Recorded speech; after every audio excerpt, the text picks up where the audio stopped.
What's good, YouTube? It's your boy, Blue Blood Sports TV, back at y'all with another one.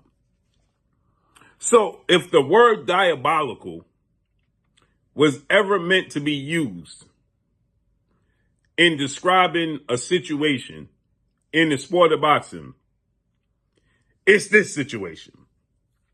This should not even be legal to be able to be done in the sport of boxing. It is being said and reported that Saul Canelo Alvarez is scheduled to make $32 million for this fight this Saturday, Mexican Independence Day weekend, September 14th. Now, Canelo Alvarez is highly accomplished. He's a pay-per-view superstar. He is a first ballot Hall of Famer, 4-division champion, undisputed super middleweight world champion, the first to ever do it. The first Mexican fighter to become a 4 major sanction belt undisputed champion. So he deserves it. He's held over 3 or 4 million pay-per-view buy events. So he deserves it. Not taking anything away from Canelo.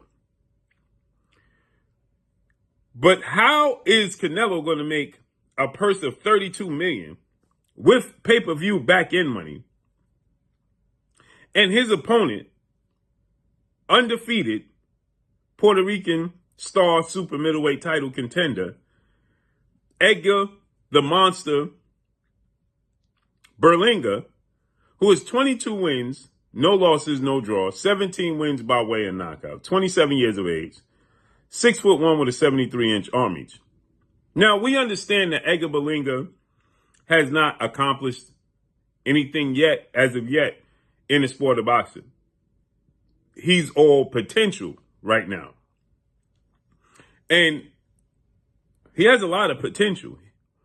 At 27, you would think that he's further along, but he had some, not setbacks, he just had growing pains, right? Because he didn't lose, he just had growing pains as he finds himself in his identity in the sport of boxing. But it's now said that Edgar Berlanga is going to make between $500,000 and $700,000 to fight Canelo Alvarez. What?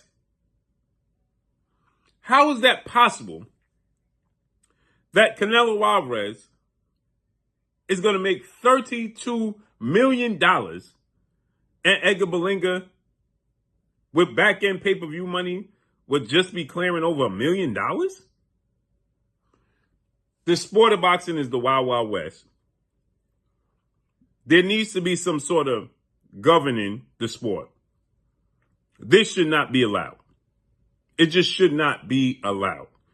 Edgar Berlanga, regardless of the fact that he hasn't been a world champion, he hasn't fought a former world champion, so obviously he's never beaten a world champion. We understand that. He lacks the accomplishments. But nonetheless, he has potential, and he's going to risk his life once he steps through those ropes, just like Canelo Alvarez. And I'm not saying he should make $30 million. But there should be some sort of rule in place for an event this big and a big fight, that there should be a minimum allowed for these fights. There's no way on this green earth that Edgar Berlanga shouldn't be guaranteed at least $1 million. We saw the situation, the debacle between Brian Norman Jr. and Jerron Boots Ennis. Over $300,000 after Brian Norman was offered 1.7. This is diabolical. If you want to ever use the word diabolical in reference to any situation in sport of boxing, this is it. One man's going to get $32 million and the other one's going to get $700,000 max. You can't make this up. That's nasty work. Because it takes two to tangle. Period. Canelo can't fight by himself. And Canelo needs to be fighting better opposition if he's going to be getting guaranteed $32 million. You can't make this stuff up.